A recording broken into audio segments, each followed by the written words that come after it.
Okay.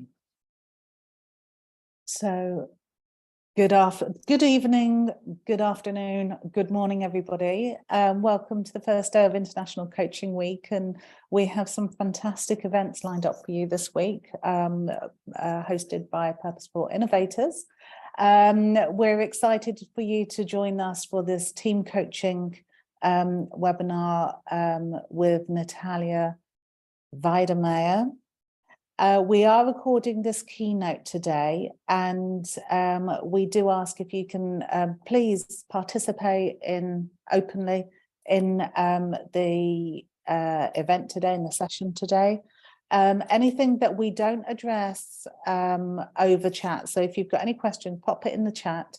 Anything we don't get to address within the event, we will get back to you. And we'll be checking the chat notes to make sure that we've answered all of your questions. We will share the link to the recording afterwards as well. And I will be posting up the feedback form, and we would love to have your feedback today on this and our other webinars and sessions that we're hosting. That's it with regards to housekeeping. If you want us to get back to you with any reason, please use your name.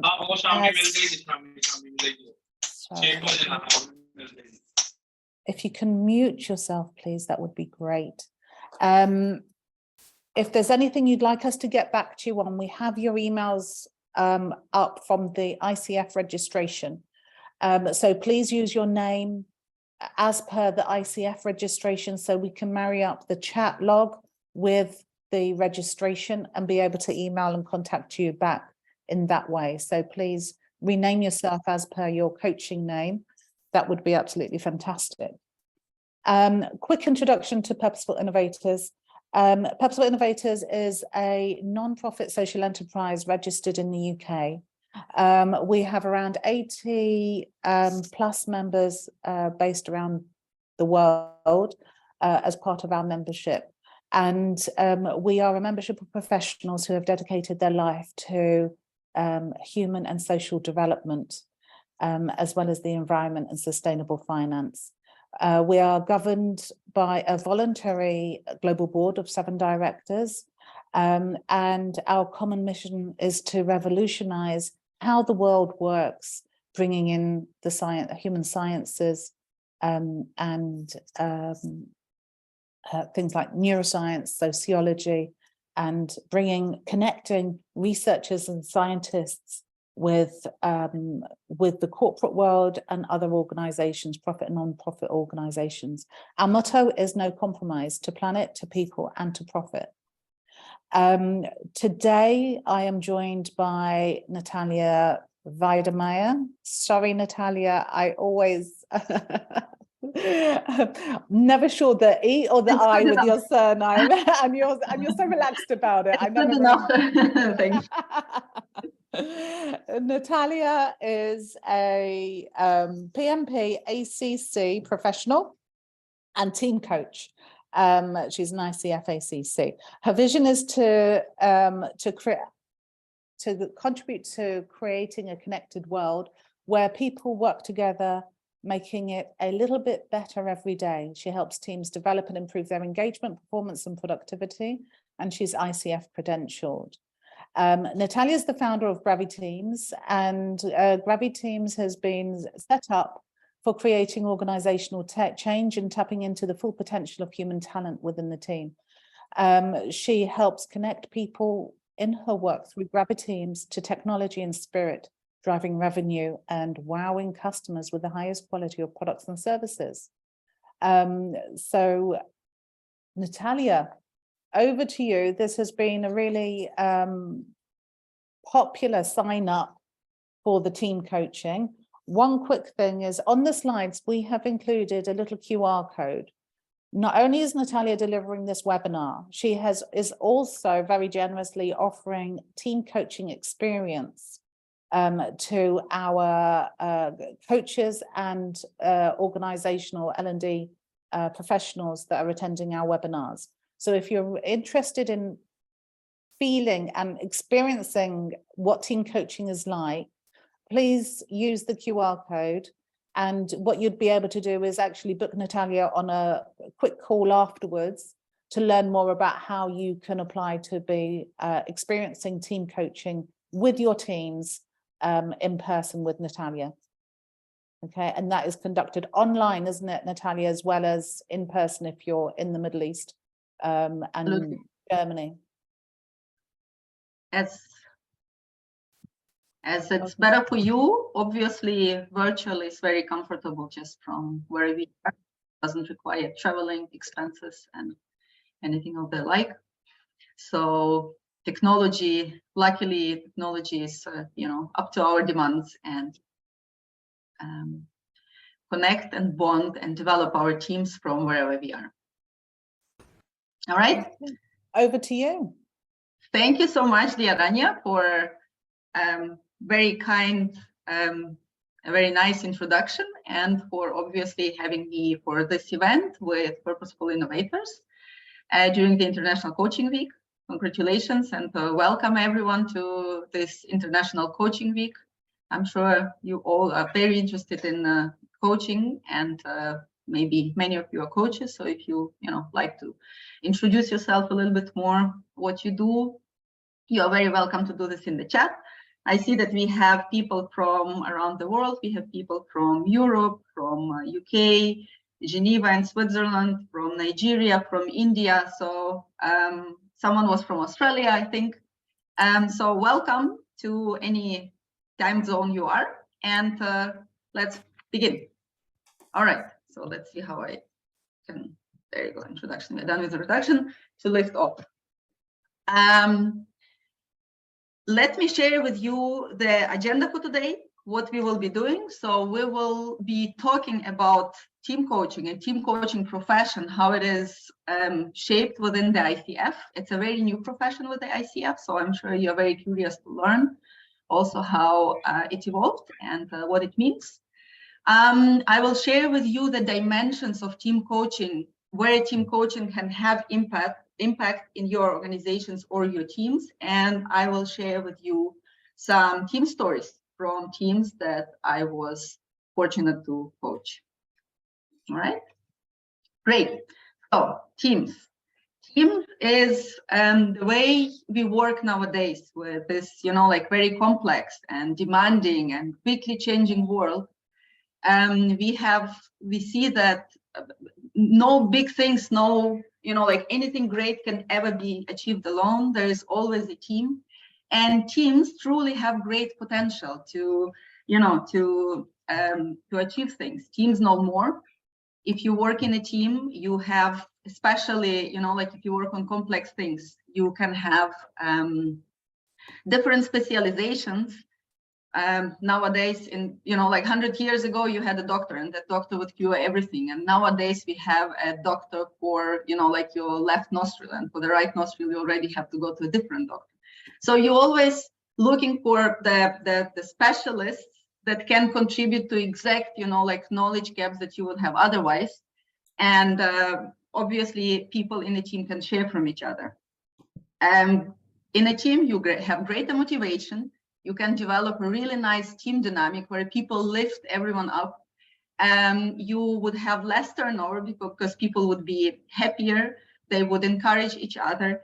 And that could lead to not only higher job satisfaction, but also to better results and to the stronger bottom line than your competitors. I hope you all experience this kind of teams, because it's not always given. So studies and research suggest that about 75% of cross-functional teams are dysfunctional. And there are different ways how teams can be dysfunctional. So every team is probably, like has something from different than the other team. And if you guys want to share what you guys have experienced as a dysfunction, or as something that you see how your team could work, you come every day to work, and whether you're leading a team or you're part of a team, you would say, well, it looks so easy, like, why don't you just do that? Why don't you deliver whatever we need from you? Why don't you contribute with your knowledge? Why don't you contribute with your engagement? Why don't you just put your best foot forward every day so that we as a team can achieve more? Reasons are different. There are ego, and you guys are very welcome to share in the chat any of the major meteors that you have encountered on your way in your teams. So we have a richer, so we also can learn from each other what are exactly specific challenges in your team. So it could be, what could it be? It could be the ego. It could be confusing communication. It could be different goals that people are pulling in different directions, conflict of interests. It could be other kinds of conflict, personal conflict. It could be poor integration of the new member, whatever you want. What I also hear from many teams is they say, well, we don't really, like we are not really toxic or we are not really dysfunctional, but at some point we just settled for some mediocrity. We just go to work, we do, whatever we must do, and then we go home and do our work-life balance and just see how we get by. So in many teams, it leads to this great resignation where people actually do go to work, but don't really contribute their best. Does it sound familiar? Have you guys encountered that? Or do you all belong to the 25% of the teams that are doing amazingly great and achieve and work at their full potential? Then maybe we can learn from you as well. So you're welcome to share your success stories. All right. So all these challenges that I have just talked about, just mentioned, what I believe, obviously that's what I do, I believe that they can be fixed, if not fixed completely in the short run, then greatly alleviated and greatly improve the situation through team coaching. And because team coaching is such a versatile discipline, that's why, it's difficult to put it into one sentence, in one word, to explain what great potential in different dimensions team coaching can bring, right? So even already aligning people on their values, the team, on their values or on their goals, can focus their attention in a certain direction and help them work. Even empowering people to say, okay, you're part of this team, and that's why already you have this voice, can empower people to gradually share more. And obviously nothing happens, like from today into tomorrow. So team coaching is like with anything, you can achieve great results with consistency and persistence. But I will share with you later how you can already see visible impact in the short run, just with some small interventions. All right. So not only myself, but also ICF was very interested in this new discipline. And how did it arise? So where did this motivation, like why ICF came up with this relatively new profession? So they have started testing the competencies for team coaching, I think about 2-3 years ago. And there is a new credential that I will also talk later a little bit more about, that you can become a credentialed team coach, a part of being certified ACC or PCC or MCC.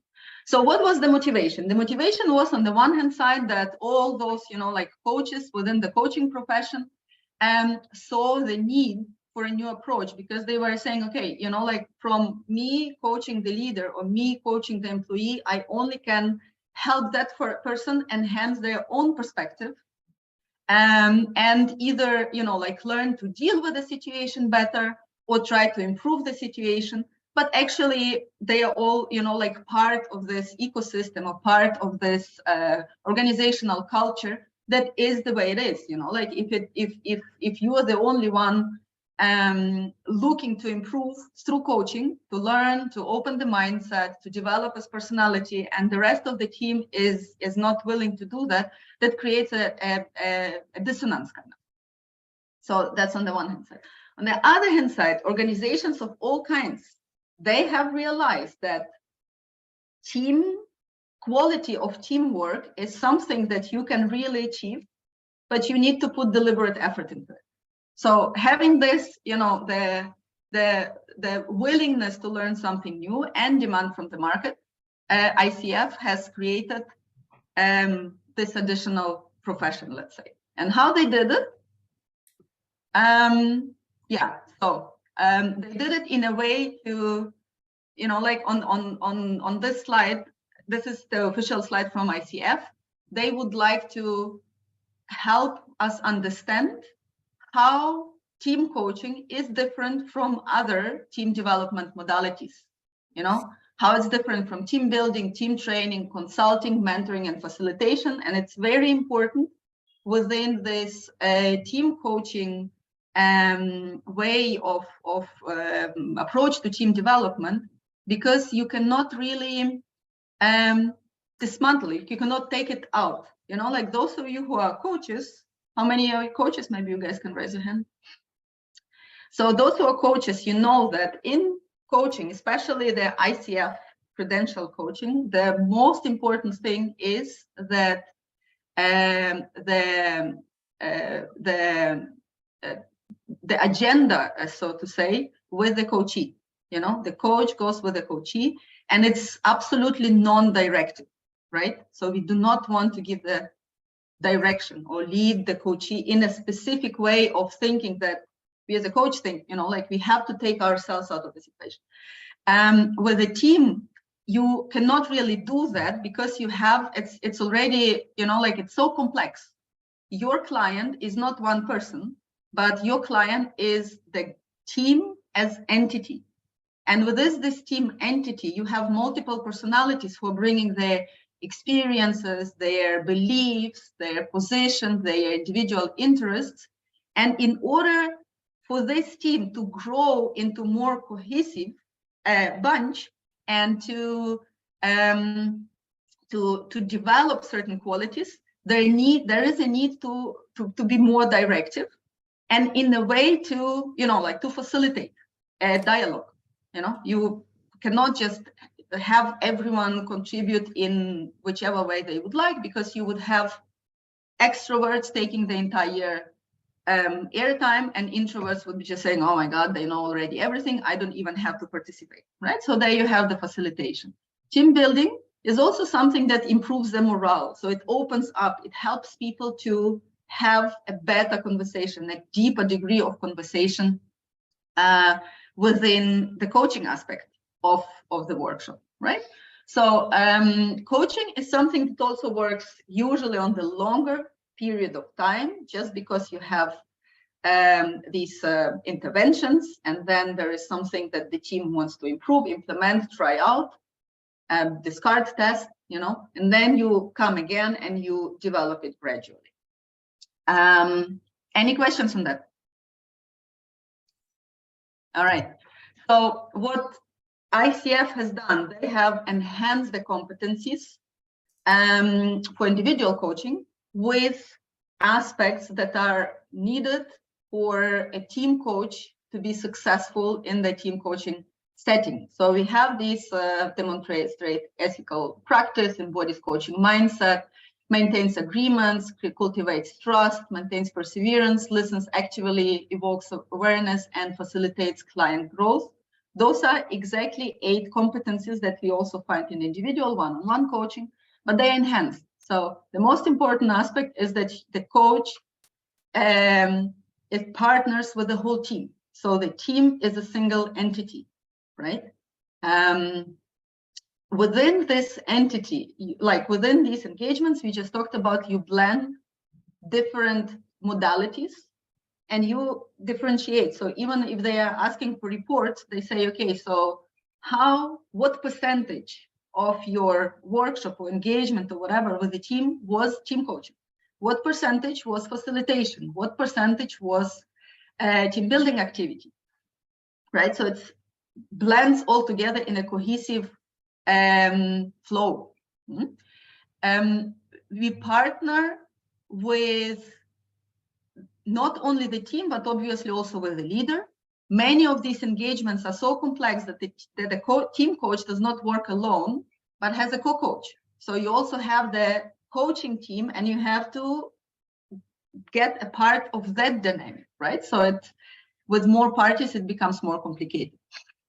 And obviously, we are not, like, even if we see the team as a single entity, we don't see it as some kind of entropic soup, but we see it with individuals, with contributions, with clear roles, and with, like, our superpowers, our strengths, maybe even our weaknesses, how we contribute to this entity.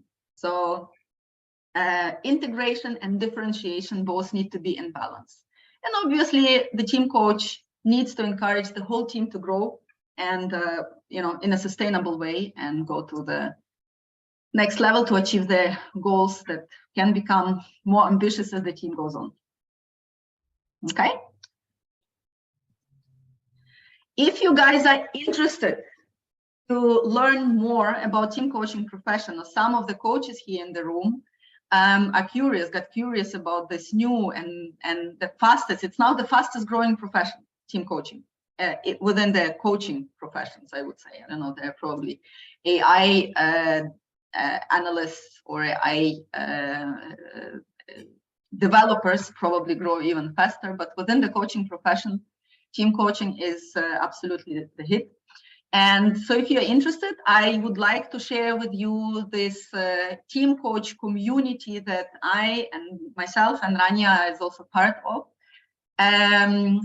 Leadership in Motion was founded by Ernie Turner in 1986. And it's basically his life work that he has dedicated almost 40 years, which only makes half of his years. So Ernie is quite experienced shared leader and coach. And there is this shared leadership team coaching certification program. So if you guys would like to click on the QR code that you see, the bigger one, you can find out more about this program.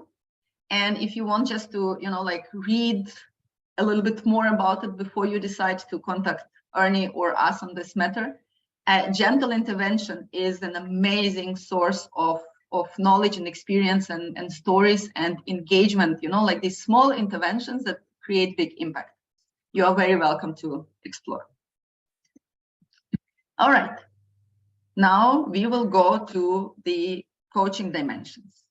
So where do you guys think? And you're very welcome to share in chat. So where do you guys think can team coaching enhance performance or cohesiveness or collaboration or goal achievement of your teams? What would be some of the dimensions where a team coach can partner with a team to help them improve?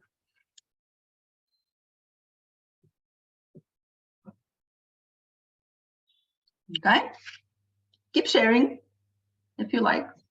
Okay, so these are the team coaching dimensions that I have learned from Ernie, and I have adapted it into my practice because it's just this, like, amazing way to integrate and structure different aspects of teamwork. And the way we do so, also if you decide to explore team coaching for your team, you're very welcome to contact me, and we will set it up. So the way we do it, we sit together and we discuss which aspect would you like to work as the first priority, or as, like a small engagement, or where do you want to achieve an improvement in the first place. Okay, so we do explore.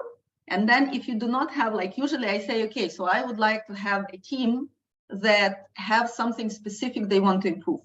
And sometimes people come and say, well, I know that my team needs it, but I don't really know whether it's on personal or team, business. So that's where coaching engagement already starts. We sit together and we explore, what are your goals? What do you want to achieve? How's the culture in your team or your organization? And obviously, what are the dimensions, like what is the budget? What is the scope that you want to go? So if we have, like leadership transformation program, I was mentioning already that we partner. I would not do it alone. I would call Ernie to to help us structure this leadership transformation program. If you want to improve something small, we can arrange for a workshop. The smallest team coaching engagement that I do consists of 2 workshops. So it's all this exploratory part in the beginning where I sit with probably the team lead or the HR or with key expert, subject matter expert, whatever the challenge is together, and we explore. Then we go a little bit deeper and we discover what exactly we want to do, and there are different techniques. And then we design the intervention that we want to do that would match hopefully your expectations. Well, not hopefully, because we co-design, right? So coach does not own the entire process, but the coach and the team own the process. So we co-design this engagement to help your team achieve this goal.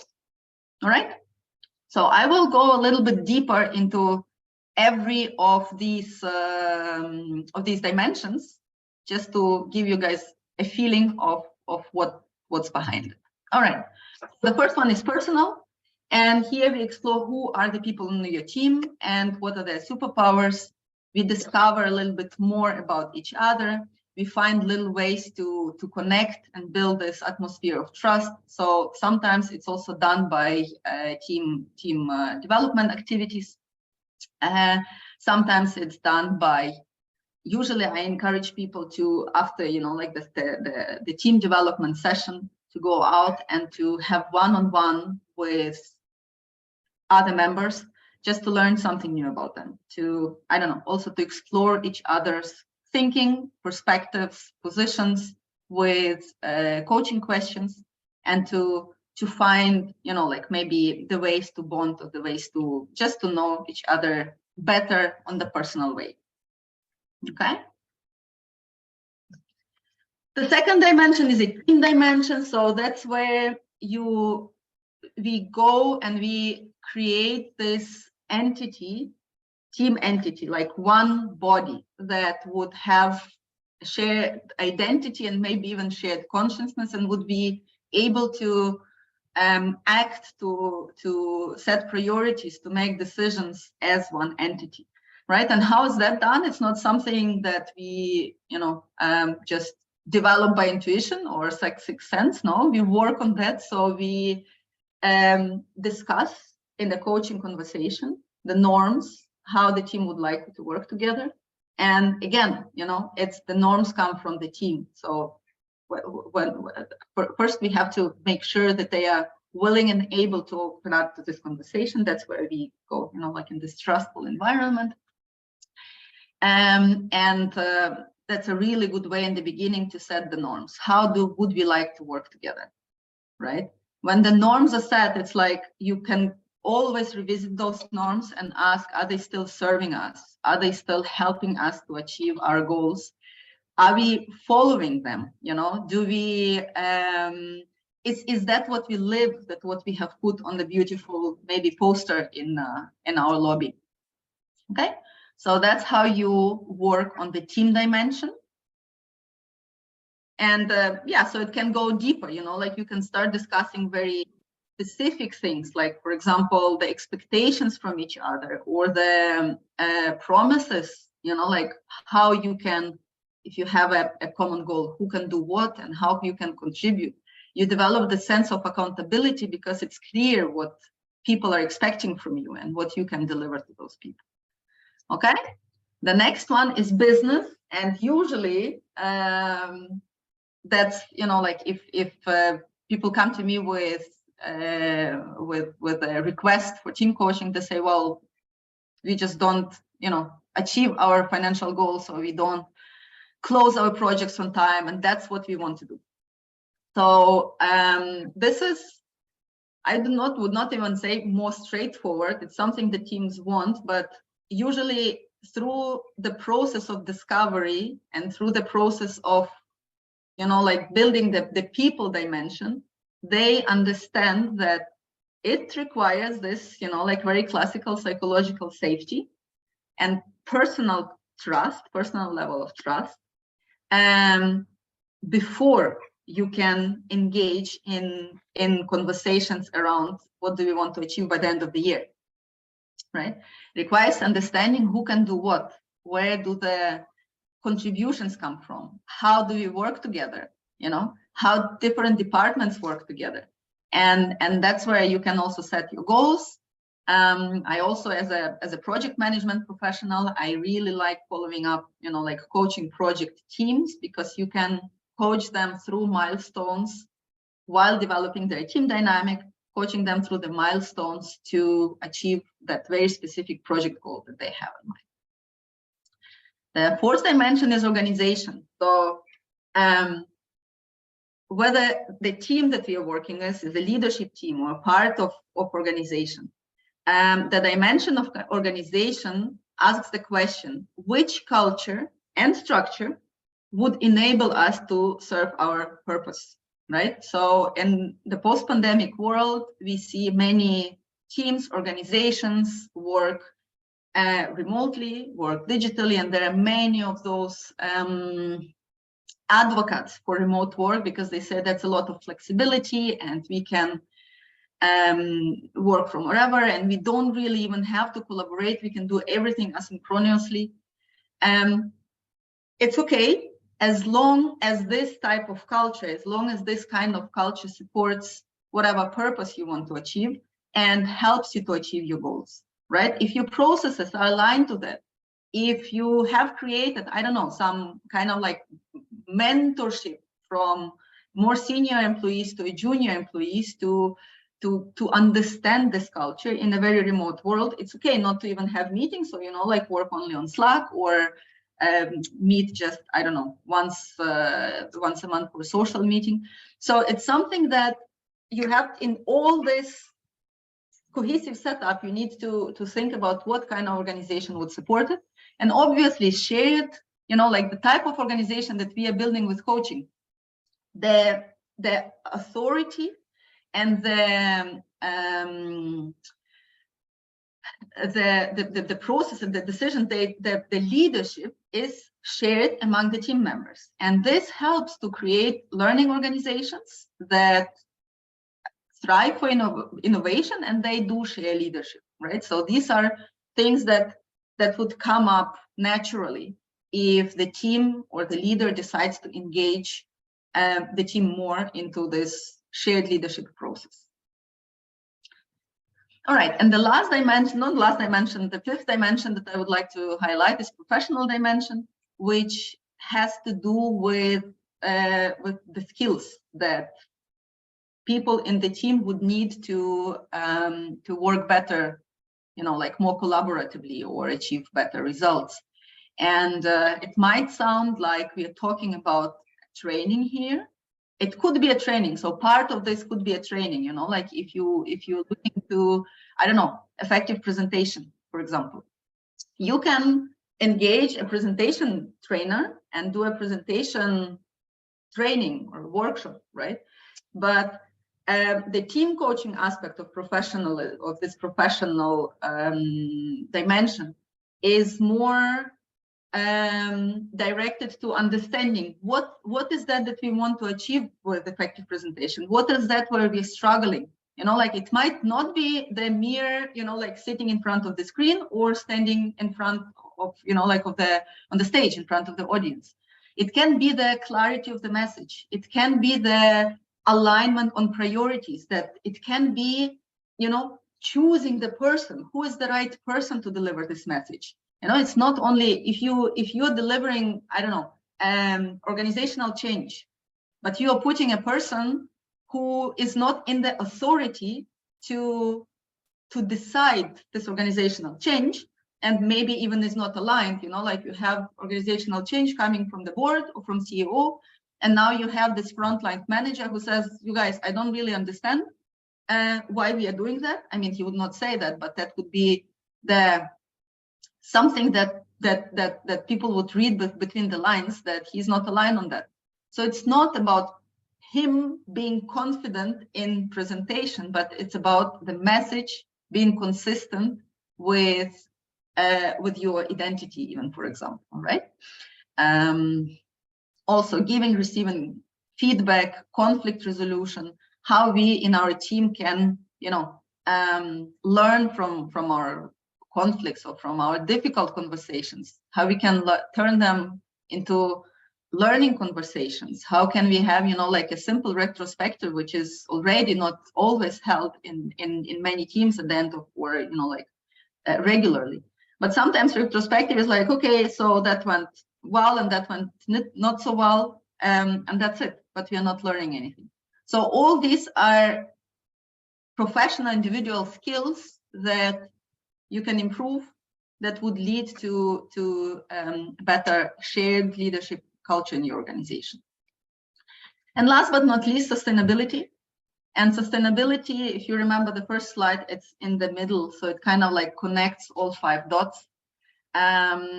We are not only talking here about sustainability in terms of climate change or biodiversity preservation. We are talking about sustainability, how the team and organization can sustain the abilities to perform at the higher level that they've achieved.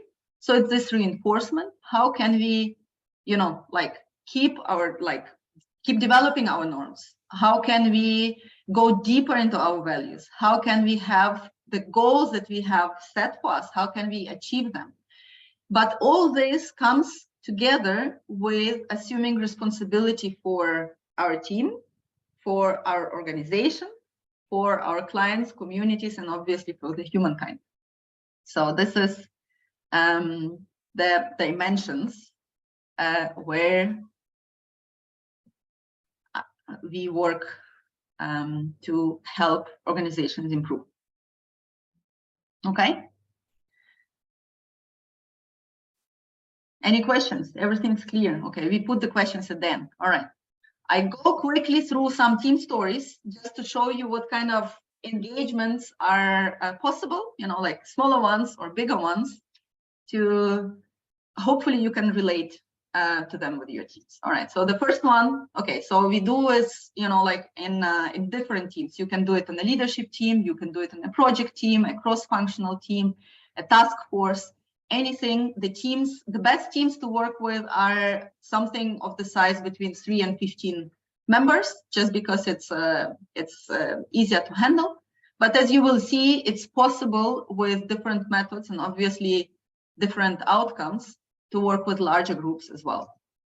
So the first one is already, we were, someone approached me, a regional leader from this team approached me and said, well, with the start of the pandemic, we have all these meetings, back to back. Zoom just explodes. We sit there the whole day and we cannot do any of our work just because we have those meetings. Because they were 70 people. Usually when I work with a team, I try to get to know every team member and to build individual bond with every team member so that when I come as a coach, they know me, kind of like I'm not an external intruder. For this type of engagement, obviously it was not possible. So we did a survey, and with the survey, we helped them think, what do they think, like about their meeting culture? Are they happy? Are they not happy? Would they want to change something? If they would want to change something, which one? If they only want to change one thing, which one that would be? And we collected all those survey results, and then I did a virtual workshop of 2 hours. And within this virtual workshop, I presented the results, and then we had some discussions. And the result of the workshop were some quick wins, how they want to improve their meeting culture. So some of the quick wins were like having an agenda before every meeting, or allowing at least 48 hours before sending an invitation to the next meeting, or starting and finishing on time, like some things that are really easy to put forward. And they have created a commitment, how to, actual measures, how they want to measure it up. And also it opened some insights for deeper thought. Like, for example, they said, well, it seems that we always invite everyone to every meeting. It might be because we are not clear who is the person who decides, or the person who has to decide is not confident enough to take the decision, right? So this is really does not have anything to do with a meeting, but with a decision-making process in your organization. And it cannot be solved within a 2-hour virtual workshop. So they took it forward. Okay. All right, meaningful project. It was a bit a longer engagement that I had with an organization. The leader of that organization approached me and said, well, I would like to have a team retreat, and I would really like to involve the team in developing the priorities, what we want to work on for the next year, in projects, like which projects they think are meaningful. So I also did some survey just to, like align them before the retreat on different ways of thinking. And within these 2 days retreat, we have developed projects. We agreed to take 3, or they have decided to take 3 projects. And with those 3 projects, they have built their teams where people thought they belong. And they have developed milestones, like a high level planning process on those projects. And we met with the leadership team 6 months later. So I was following them with some of the projects. And 6 months later, we have met with them again to reflect and to see whether they are standing and to improve on that process, right? So that was the business dimension. We started with the people dimension, but the actual goal of this engagement was the business dimension. Here's another one, overcoming storming. This is a short one. So this is an example of something that I'm offering where you guys can register for free, the 2 workshops where I partner with a team leader or the team to develop the very specific small goals that you can achieve within, the 2-session engagement. This particular team, it was a leadership team where people were very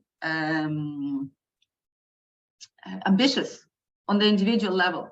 So everyone thought he's the best one, the most shining star in the team.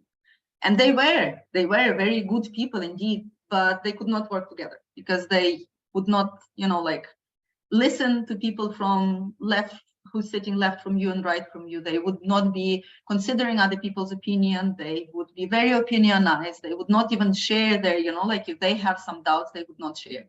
So what we also did, we did the first workshop, we did the survey. And with the first workshop, they have realized they don't even know each other. So they have got one of the measures how they can enhance their collaboration was to find out about each other. And the next session, they were sharing the superpowers that they have found with people, sitting left and right from them. And they have developed team norms. They have validated, until the second meeting, they have validated team norms. And they confirmed that just the level of the ability and the willingness to listen to the others has improved a lot already after 2 sessions. Okay, so obviously, if you bring, dedicated effort, structure, and willingness, you can continuously change many things. But even small interventions can lead to great results. All right. So that's so far to what I would have loved to share with you, and we have another 15 minutes, and I would like to help you with some of your questions. But as we are talking about team coaching, I would like to introduce to you at least one small, intervention, mold, and I'm not finding the word, an example of a team coaching exercise. There you go, it's an exercise. All right. So what I would like you guys to do now, but just stop for a second and listen, is to ask questions, but not just type questions in your chat, but use the process stop, reflect, write, report. And this is one of Ernie's methodologies that is very powerful to help to engage everyone in the team or in a group even with a very short time period. Okay, so you stop. I will time you 1 minute. I will give you 1 minute to write questions. 1 question, 2 questions, how many questions you come up. And please do not put them on the chat. So that would help to, you know, for more extroverted people to kind of like focus their thoughts in fewer questions, but more focused ones. And for the introverted people to participate, right? Not to think, okay, everything has been asked already, okay? And then you write those questions. And when 1 minute is up, I will ask you to post them on the chat, and then we will pick some.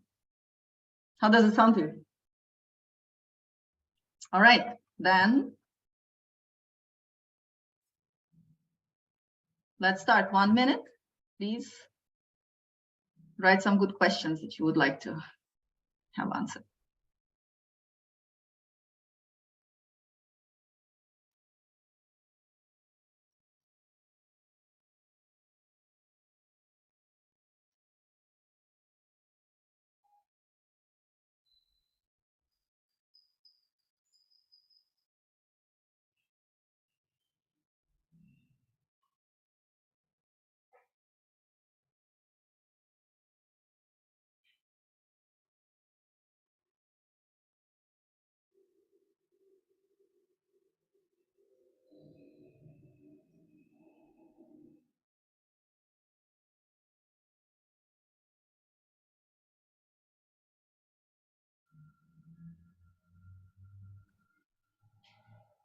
All right, you guys are welcome to hit send.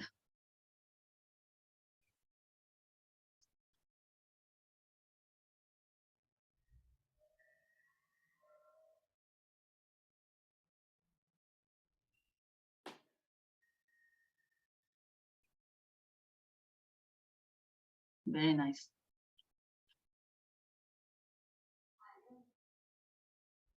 Okay, more?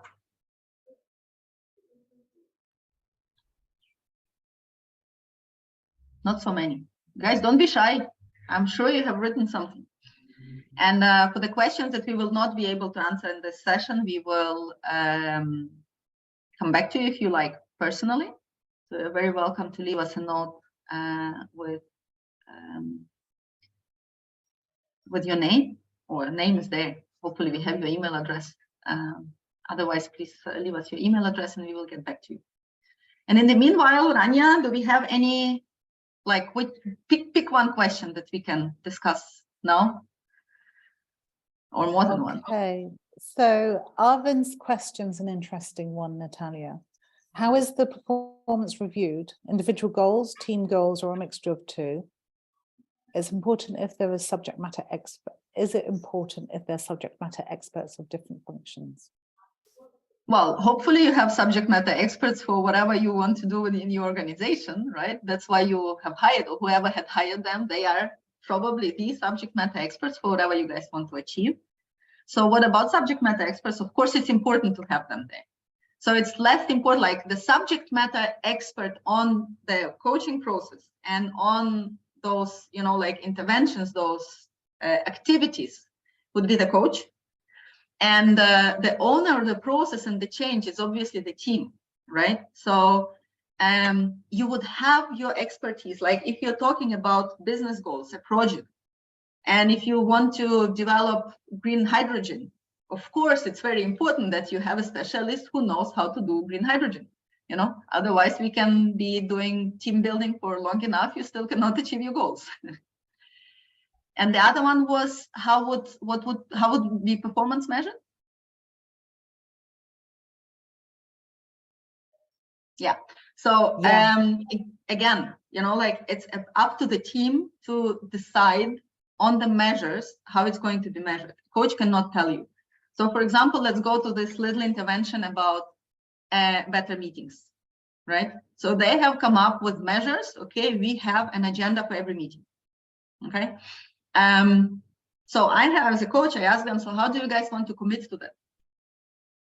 And they would come up with something, you know, that they would come up with something that they would agree. So for example, they would say, we do the little yellow buttons on our digital board on how many meetings had agenda, or like green if they did have agenda, or the red ones if they did not have agenda. And then at the end of the week, we will look, okay, last week we had 5 of the red buttons without agenda, and this week we only have 4. So we have improved, for example. So it's always as creative as a team gets for that measure to serve the purpose that they want to achieve.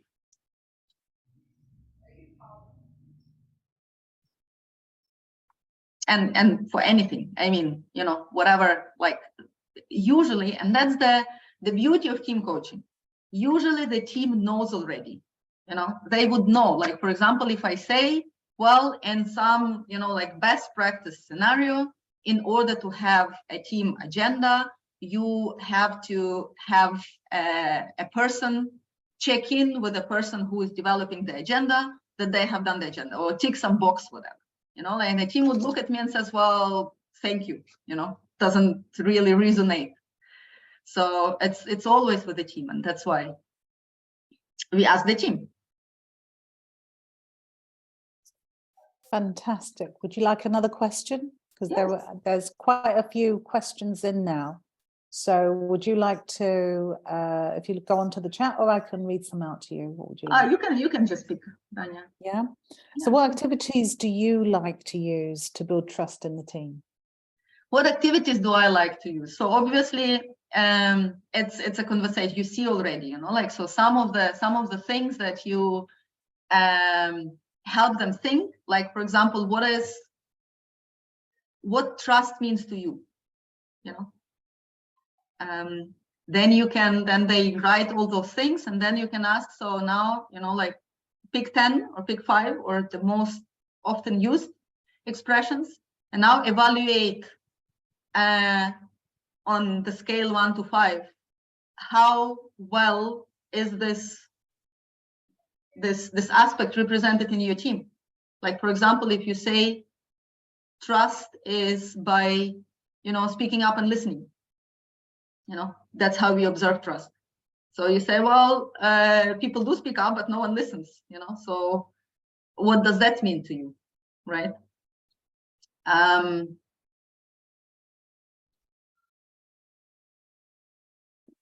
Getting to know each other, that's, like, good to build trust. Sometimes I involve some aspects of training. For example, here in UAE, many teams are very culturally diverse. And this cultural diversity creates a certain, like, perspective, way of looking at things, so more Western cultures, their trust is more cognitive, like, they build trust. I trust Rania if Rania has delivered whatever she promised to deliver. That's cognitive trust. Emotional kind of trust is, I trust Rania because I like her. That's why I want to engage with her. I'm sure she's gonna deliver great work, but that's because I know her, I met her, we talked about many different things, and I'm sure that's why I'm sure she's gonna do, a great job. I trust her. So.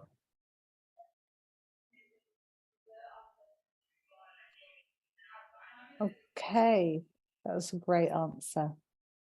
I've got a fantastic question from Niha saying, how do you handle difficult employees and engage with them in the coaching conversation? Well, it's you help it's not easy, like, especially if you have conflicts that people have not discussed, or there is some, like, even mobbing, of that team member who is difficult. So it's always very specific and different. And obviously, very often this team engagement, you do follow up with individuals. As I'm saying, the best way to create trust for me with people in the team is to get to know them. So if the engagement is, like, sufficiently deep and long, I do take time to get to know everyone and to listen to their perspective. So the person who is difficult, it's only from the perspective from other people's, from that person's perspective, it's probably something that's lacking.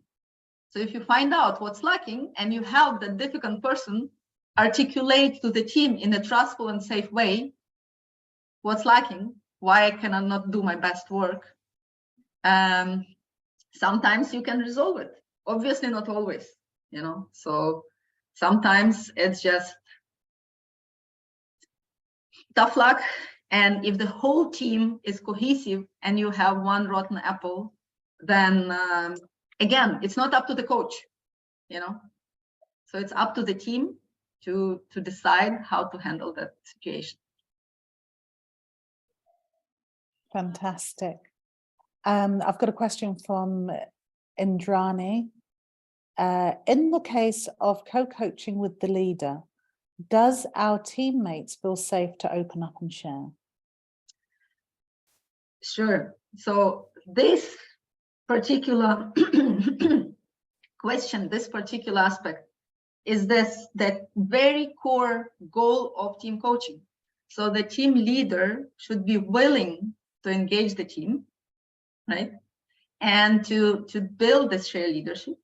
And as in individual coaching conversations, the same, even to a greater extent, within the team coaching conversations, the leader or the coach does not have the answer. So you open and you create. And if the team is not ready to share, that's why you cannot, you know, have shared or achieve goals or transform organization within one workshop. So obviously, you know, like when you're changing culture, it's not that you press a button and people share because you have created psychological safety. You do something. So you do, you come up with ideas and interventions and you test them and you see whether these, you know, like pulling strings somewhere or pressing some buttons transformed into people sharing more, feeling more safe, opening up, you know. But the main prerequisite, obviously, that the team leader is truly willing to build a culture of shared contribution and rely on the people. Not just say, okay, you all share and I do whatever I want to. You know, that's not how it works. Fantastic. So we are nearly on the hour. And I would just like to thank everybody for your questions. We're going to go through and we'll reply back to you for those that we haven't been able to respond to today. We will be coming back to you. Please let us know if you've got any other questions. I've posted up the slides in the chat so that you can download it immediately, and as well as our links to LinkedIn. So please get in contact with us, follow us on LinkedIn. We do post up our other activities and events that we will have.